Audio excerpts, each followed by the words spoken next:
Hello and welcome to my video essay. Today we're going to be talking about something that is very near and dear to my heart.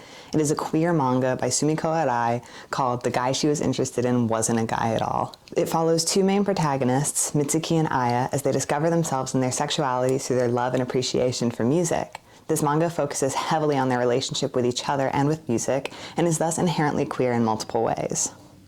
I like to start by defining queer, as it is a word that we're going to be using continuously throughout this video essay. In Eve Sedgewick's article, What is Queer?, Sedgewick challenges the normativity within the state. She then goes on to talk about how sexuality, or sexual identity, is also condensed into a list of things that must be cohesive. Even then, she states that even this list is remarkable for the amount of silent presumptions it has to make about a given person's sexuality, presumptions that are true only to varying degrees, and for many people not true at all. The most important quote, in my opinion and for my purposes, in this article is this: "With or without the heterosexist assumption, though, what's striking is the number and difference of dimensions that sexual identity is supposed to organize into a seamless and univocal whole.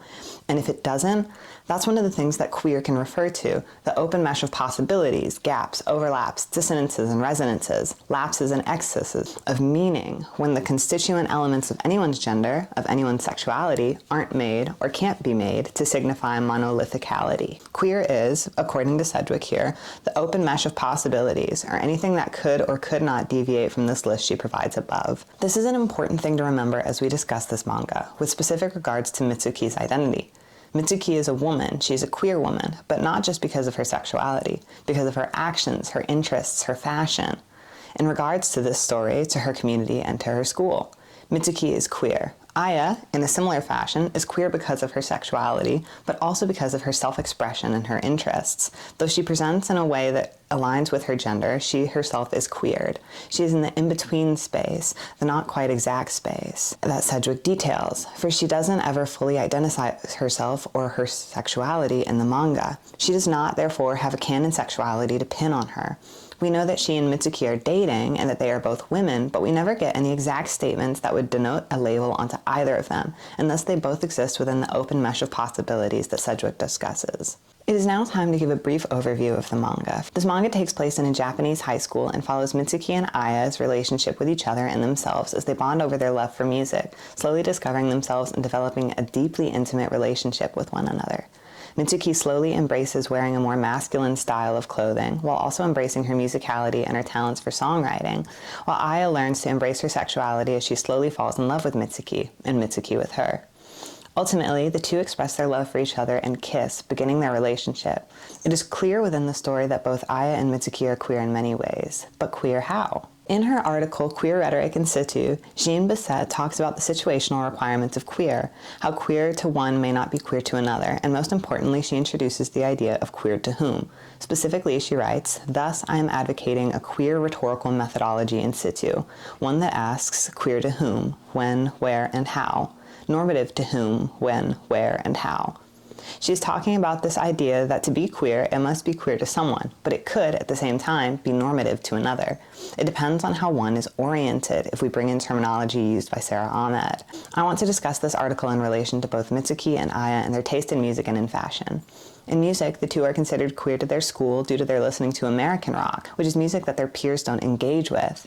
Instead of the normative, the pop and the Japanese music that their peers would listen to, these two become queered in that their music taste differs so greatly. Though normative to an American audience, it is queer to the Japanese culture and society that Mitsuki and Aya reside in. Thus, they are queered in this way. In addition to this, Mitsuki is doubly queered in her fashion, being more comfortable in a masculine punk and streetwear style of clothing.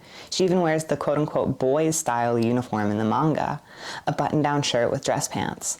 This queers her to the other girls of her school, of whom dress in the classic shirt and school skirt that they are assigned. Sarah Ahmed, in her book Queer Phenomenology, discusses phenomenology as the act of orienting oneself toward or away from something. This act of orientation defines our knowledge and ourselves, and thus is important to how we operate within the world. Mitsuki, for example, orients herself away from the normative in many ways, in her appreciation for American rock music, in her love of women, in her self-expression through her masculine and more alternative sense of style. Aya orients herself similarly in her music taste, and I believe this orientation of both of them is what makes them so compatible. Them both being women is something of much interest to me, and something I'd like to discuss further. In fact, it is true that almost all of the main cast of this manga are women or female aligned, and thus I like to say that this manga exists within a gynocentric sphere rather than a phallocentric one. Helene Cixous, in her article The Laugh of Medusa, gives a good description of phallocentrism and gynocentrism. Phallocentrism is, in basic terms, the idea that a society centers men or centers the phallus in its entirety. Gynocentrism, then, is the idea of women being centered. That, then, is why I would argue that this manga is, in fact, gynocentric. The story is completely centered around the woman and the lesbian. But it is not just centered around one woman or one type of woman, but rather multiple types. Cixous writes that there is, at this time, no general woman, no one typical woman. What they have in common, I will say, but what strikes me is the infinite richness of their individual constitutions. You can't talk about a female sexuality, uniform, homogeneous, classifiable into codes, any more than you can talk about one unconscious resembling another.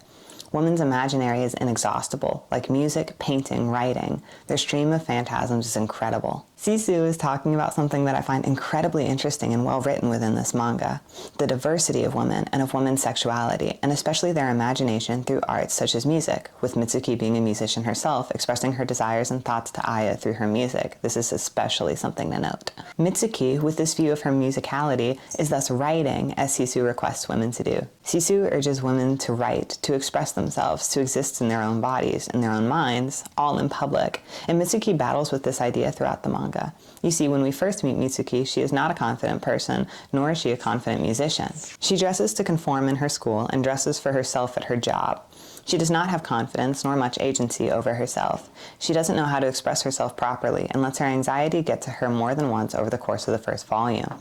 It is through her music and the affections and support of Aya that she is able to fully embrace herself. She begins to dress for herself and not for others, embracing a sort of masculinity that she had been leaning towards in her personal life, allowing this masculinity to seep into how she dresses in school as well. In addition to this, she writes a song for Aya, a song that expresses how she feels and how grateful she is. It is in this writing, in this expression, that Mitsuki gains more control over her body. Cixous writes that by writing herself, woman will return to the body which has been confiscated from her. Censor the body and you censor breath and speech at the same time. In writing, Mitsuki reclaims her body, her hold, which had otherwise been foreign to her. This idea of her body being foreign to her is one that is incredibly important, and one that I'd like to discuss in terms of disidentification, an idea articulated by Jose Esteban Munoz. Disidentification is a complex topic that engages in the self and the idea of the self, and the idea of the liminal space, which is where queer resides. Disidentification, then, is something that Mitsuki specifically engages with, or against, in her personal journey within the manga, specifically through music. Mitsuki takes music and applies it to herself in her life, identifying with the messages of the musicians. In addition to this, she identifies herself with the fashion she wears. It should be clear by now that Mitsuki and Aya engage in the idea of intersectionality, a theoretical framework that discusses how different parts of one's identity overlap or intersect, such as race, gender, and sexual orientation. The importance of intersectionality is the understanding and awareness that these parts of one's identity do not operate in isolation, but rather all together to make up one's person. Thus, when thinking of Mitsuki and Aya, one has to think about their race as Japanese characters, while also thinking about their gender, female, and their sexualities, which are open to interpretation but definitely queer. These factors make up the characters as they are, and are integral to the story. Thank you so much for watching my video essay. I hope you enjoyed, and if you take away nothing else, I think you should definitely read this manga. Bye!